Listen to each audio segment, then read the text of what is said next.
y esta es la casa del rey, de reyes y señor de señores. Por lo tanto, en algún momento dado, y me pueden preguntar cuándo, porque hay especulaciones estas u otras, principalmente del libro de Daniel, capítulo 12, que hablan de que, y hay un cálculo matemático X que insinúa, o sabios de interpretaciones bíblicas insinúan que estamos muy cerca, pero no justamente por el cálculo matemático, estamos muy cerca justamente por el cumplimiento de las profecías.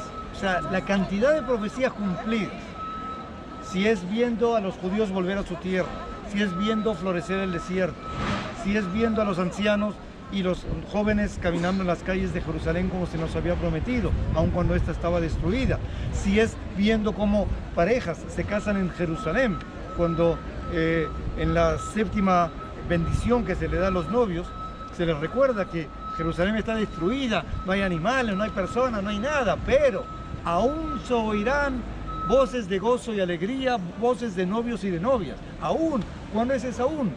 Pasan 2600 años y hoy la gente está parada en fila para firmar su contrato y poder casarse en un salón sin saber que está cumpliendo una profecía dada hace 2600 años. Wow, increíble, impresionante. Hoy. Ese es el corazón del conflicto. Escúchame, ¿cómo se llama esta puerta? La puerta de Damasco. ¿Okay? La puerta de Damasco. Sí. Esta es la puerta de Damasco, le llaman también la puerta de Siquem. Siquem es una ciudad palestina en Samaria, ¿okay? Que otra vez, todo el comercio de quienes salían de esta puerta es porque se iban para el norte, pues se iban o a Siquem o a Damasco. El pleito que había que los sábados no querían que entraran por las puertas. Exacto. Sí, me acuerdo de eso. Entonces ahora vamos a entrar por la puerta de Damasco al Jerusalén Viejo. Sí, eso me llega. Pero ya te me ha cansado. El Salmo dice que mis pies estuvieron dentro de tus muros, oh Jerusalén. ¿Verdad? Todavía no podemos decirlo porque no estuvimos dentro, pero en 2-3 metros más vamos a poder decir lo que el salmista dice, que mis pies estuvieron dentro de tus muros, oh Jerusalén. Bienvenidos a los muros. Orange Big Data. Ok, aquí al Orange. Bueno, ahora estamos entrando al Jerusalén Viejo. Entramos, a nosotros nos tocó entrar por la puerta de Damasco. ¿Qué dice aquí, hermano? Mira. ¿Tú me estás grabando? Claro. Dice, Shalu Shalom Yerushalayim, Shal Avateja, Ibe Shalom Bejelja, Shalva Barmonoteja. Dice, orad por la paz de Jerusalén. Sean prosperados los que te aman. Salmo 122, ¿verdad? Wow. En hebreo. Ahora, como ustedes pueden ver, llegamos a el muro de las lamentaciones. ¿Okay? Vamos a acercarnos un poco.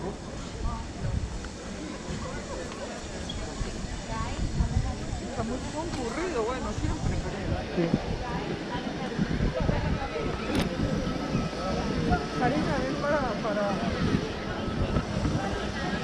Okay. La cuestión es que este muro, haz de cuenta que es un muro cualquiera, porque de hecho lo construyeron los romanos, ¿okay? En tiempo de Herodes, pero si tú te vienes un poquito más para este lado, vas a ver qué hay detrás y por qué. ¿Okay?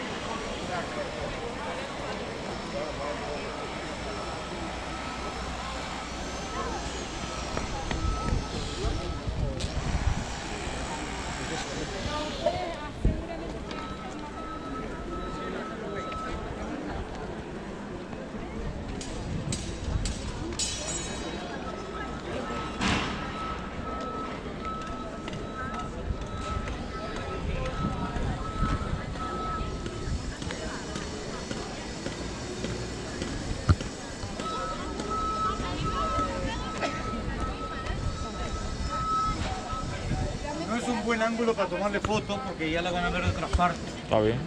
Nomás para entender, la cúpula dorada que tú estás viendo, ¿okay? Es una cúpula hecha de paneles de oro real, que abajo hay una roca. Y esa roca es parte de un monte sobre el cual está toda esa explanada que se llama el Monte de Moriah. O donde nosotros conocemos esa terminología, el monte Moriah, durante el sacrificio de Isaac, ¿ok? El monte Moriah aparece cuando Dios lo escoge a Abraham, lo trae a esta tierra, le da un hijo de regalo, aun cuando él ya de viejo y su mujer también, y le dice, ahora vete y sacrifícalo. Y en esa roca va a ser el sacrificio de Isaac. Ese mismo lugar, ya muerto Abraham, ya muerto Isaac, cuando Jacob se queda dormido, él ve que hay un movimiento de donde los ángeles de ese mismo lugar suben y dice, qué tremendo este lugar. Sin duda, el lugar de entrada y de salida al cielo. ¿Okay? Ese mismo lugar era el tubo de las profecías, ¿okay? Y de la conexión entre lo terrestre y lo celestial durante el templo de Jerusalén, el templo de Jerusalén. En realidad, fuimos testigos históricamente a dos templos. Uno, construido en los tiempos del rey Salomón, cuando el rey David, que pronto va a estar en su ciudad, al morir, y después de haber comprado toda esta área, queriendo llegar a ese lugar, pero él muere porque sus manos estaban llenas de sangre, y la labor de la construcción del templo cayó sobre su hijo Salomón. Entonces, el templo de Salomón que estaba ahí fue el primer templo que duró más o menos 410 años, hasta que Nabucodonosor destruye Jerusalén y exilia a los judíos a Babilonia. 70 años fuera de su tierra, hasta que ellos pueden volver con Nehemías, con Esdras, con Zorobabel, y en ese retorno empiezan a restaurar el templo, pero no tenían la capacidad, ni el dinero, ni la sabiduría de hacer algo tan grande y tan hermoso como lo de Salomón. Se sabe que Salomón, según los libros de Segunda de Crónicas, trajo madera de cedro libanés y gente experta, carpinteros, etcétera, que vinieron en tiempos del rey Hiram, en lo que hoy es el Líbano, en su época era la área de los fenicios. Ellos venían y construían el templo de Salomón. Los que volvían del exilio, dice que lloraban, porque había entre ellos viejitos, haz de cuenta que tenían 10 años cuando salieron, o 15, ahora tienen 85, y ven la destrucción del templo que ellos sabían que era un templo wow. Pero cuando ya pasó el tiempo de ese segundo templo hecho por los que volvieron de Babilonia, interviene un otro muchacho que se llama Herodes el Grande. Ya es otro cuento, ya es otra caja, ya es otro banco, ya es otra cuenta, y ya es otra capacidad de este tipo montar encima algo no menos que Salomón, porque él no quería ser menos. Y él quería mostrarle a los judíos que su sangre judía, aún siendo edomita, todavía estaba en sus venas. Entonces nace aquí una continuación del segundo templo, pero que se transforma en algo monumental. Los historiadores dicen que el que no vio ese templo no vio algo más bonito. Dicen que era una de las maravillas del mundo. La gente venía, siendo o no judío, a este templo. Y ese es el templo que se relaciona con el tiempo de Jesucristo. ¿Cómo era ese templo? ¿Cómo eran las callejuelas? ¿Cómo eran los palacios y las murallas? Vamos a estar en un lugar que se llama el Museo de Israel. Ahí un sabio profesor nos hizo una maqueta en modelo pequeño que nos muestra cómo era Jerusalén en aquel tiempo. ¿Por qué? Porque después de Herodes, ¿ok? Y después de que Jesús expulsó a los comerciantes y se extravió de niño y les enseñaba a los ancianos y todo lo que vamos a hablar y ver durante los días en Jerusalén, este templo en el 70 fue destruido en la invasión de los romanos por Titos, y desde entonces se rompió esa conexión de profeta. O sea, hoy Dios nos habla según los judíos. Si tú le preguntas a los judíos qué pasó con los profetas, obvio que ellos no consideran a Juan el Bautista como profeta, siendo que es una figura que aparece en el Nuevo Testamento y los judíos no lo conocen, ¿okay? Pero para ellos el tubo de la profecía se rompió cuando en el tiempo de la destrucción del templo, y desde entonces Dios nos habla de otras maneras. Por ejemplo, el Espíritu Santo, que es una terminología judía, hebrea, que muchos usan los cristianos, que es el Ruach HaKodesh, ¿okay? O por medio de Elías, el profeta, que él, al no morir, él quedó vivo para tac, tac, tac, tac, tocar, si es por medio de sueños o por medio de toques espirituales, a gente que de repente tú no entiendes el cómo de un día al otro empieza a comer comida kosher, empieza a guardar el Shabbat, empieza a hacer los preceptos bíblicos, y eso le llamamos el toque de Elías. ¿Okay? Ahora, mientras tanto, sobre lo que fueron las ruinas del primer templo de Salomón y el segundo de Herodes, que montaron los musulmanes en el siglo VII.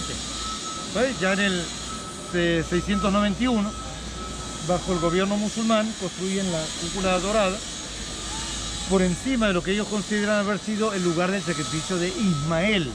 Ellos dicen que el sacrificio no fue sino de Ismael, que es el papá de los árabes. ¿Okay? Y Mahoma, el profeta de ellos, vino aquí a este lugar, aún sin ser nombrado en el Corán, a comparación de la Biblia, que lo nombra más de 700 veces. Jerusalén aparece más de 700 veces, sea en el Antiguo o en el Nuevo Testamento. Pero en el Corán no aparece ni una sola vez. La interpretación de ellos es lo que ellos llaman Al-Quds, el lugar santo, o el Aqsa. El Aqsa es una mezquita que está aquí atrás, que pronto la van a ver, y que es una cúpula negrita donde ellos se reúnen principalmente los viernes a oración, y esa es la mezquita, el Aqsa, o sea, la extrema, la lejana, que según el Corán, en la Sura 37, que Mahoma se monta a un burak, a un caballo de alas blanco, que lo lleva a un lugar lejano, extremo, lo deja ahí y él caminando se monta en un monte, en una roca, y de esa roca baja el Corán a las manos del profeta Muhammad, y este se la va a expandir a su pueblo musulmán. Eso hace una cosa. Primero, que Jerusalén se transforme en el tercer lugar más importante al Islam. Primero la Meca, donde él nació. Segundo, Medina, donde él se mudó para enseñar y expandir el Corán. Y tercero, el lugar donde recibió el Corán, que es el lugar que ellos llaman Al-Quds, el santo, o el Aqsa, el extremo, que ellos lo conocen como Jerusalén. Eso hace que acá tenemos un límite, no solamente étnico, cultural, sino también religioso. ¿Okay? Aquí ya entramos en un pleito que no tiene solución. ¿Okay? ¿Por qué? Porque los judíos saben que se les prometió de que nosotros tenemos un pasado, tenemos un presente, pero tenemos un futuro muy claro. Está todo escrito en cuanto en el tiempo que el Mesías va a reinar desde Jerusalén sobre las naciones. Y esta es la casa del rey, de reyes y señor de señores. Por lo tanto, en algún momento dado, y me pueden preguntar cuándo, porque hay especulaciones estas u otras, principalmente del libro de Daniel, capítulo 12, que hablan de que, y hay un cálculo matemático X que insinúa, o sabios de interpretaciones bíblicas insinúan que estamos muy cerca, pero no justamente por el cálculo matemático, estamos muy cerca justamente por el cumplimiento de las profecías. O sea, la cantidad de profecías cumplidas, si es viendo a los judíos volver a su tierra, si es viendo florecer el desierto, si es viendo a los ancianos y los jóvenes caminando en las calles de Jerusalén como se nos había prometido, aun cuando ésta estaba destruida, si es viendo cómo parejas se casan en Jerusalén, cuando en la séptima bendición que se le da a los novios, se les recuerda que Jerusalén está destruida, no hay animales, no hay personas, no hay nada, pero aún se oirán voces de gozo y alegría, voces de novios y de novias. Aún, ¿cuándo es ese aún? Pasan 2600 años y hoy la gente está parada en fila para firmar su contrato y poder casarse en un salón sin saber que está cumpliendo una profecía dada hace 2600 años. Wow, Entonces, increíble, impresionante. Se está casando, y mira qué interesante, cuando ellos ya van a romper el vaso, porque rompiendo el vaso recordamos la destrucción de Jerusalén, ellos empiezan todos a cantar Odi Shama Beare Yehuda, aún se oirán en los montes de Judá voces de alegría, de gozo, pero ellos no dicen lo que había antes, porque el versículo empieza que Jerusalén está destruida, que todo está que no hay nadie, que los animales, y dice, y aún, y ellos son los aún, no aún hoy, que después de, chicos, para ustedes tener una proporción, aquí hace 700 años llegó un gran rabino español llamado Rambán, dice que buscó un minyan. ¿Qué es el minyan? Es un grupo de 10 muchachos mayores de 13 para él hacer oración pública. Entonces dice que había uno, llegó a Jerusalén y había un pintor, y ese pintor tenía 3 hijos, y más nada, había un pintor y 3 hijos, 4 muchachos judíos en Jerusalén.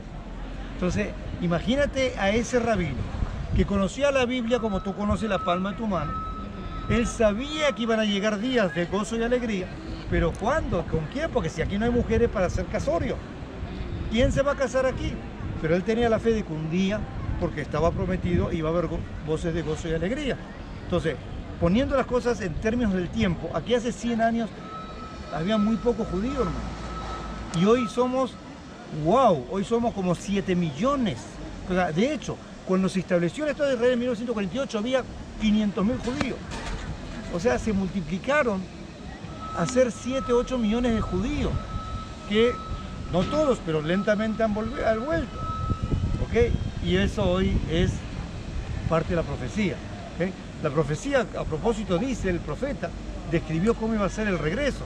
Dice que los cojos, o sea, el paralítico, el ciego, la mujer embarazada y la que dio a luz, van a venir y por caminos rectos y no tropezarán. Entonces tú dices, hace 2600 años, ¿qué es eso de caminos rectos? ¿Será que el Señor ya tenía planeado aquellos aviones que en caminos rectos iban a traer a los judíos que siendo paralíticos, ciegos o haber tenido su bebé no podían venir porque no había cómo y no había forma? Pero dado el momento, ¡bingo! Ahí están los aviones para que ustedes vuelvan porque Él dio la promesa y Él está cumpliendo. Así es. Le gusta a quien no le guste, ¿me entiendes? Y el que vea, el que tiene ojo, que lo vea, ¿ok?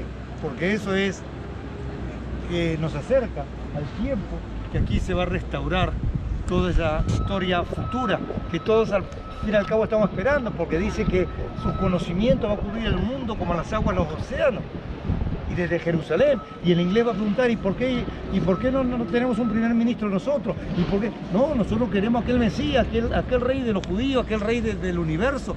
Ese es el rey, ese es el que nosotros queremos, el que está en Jerusalén. ¿Okay? Entonces, todo eso es este lugar, ¿okay? En este lugar que se llama el monte de Moría, lugar del sacrificio de Isaac, o el monte de la casa. ¿Cuál casa? El templo que hubo aquí. Ahora quiero nomás hacerla más corta y decirles una cosa importante. Según la Crónica 6:32, es parte del Antiguo Testamento, todavía Jesús no aparece, el Nuevo no estaba escrito, entonces a los no judíos se les llamaba extranjeros. ¿Okay? Por eso aparece, y a veces uno se ofende, pero no.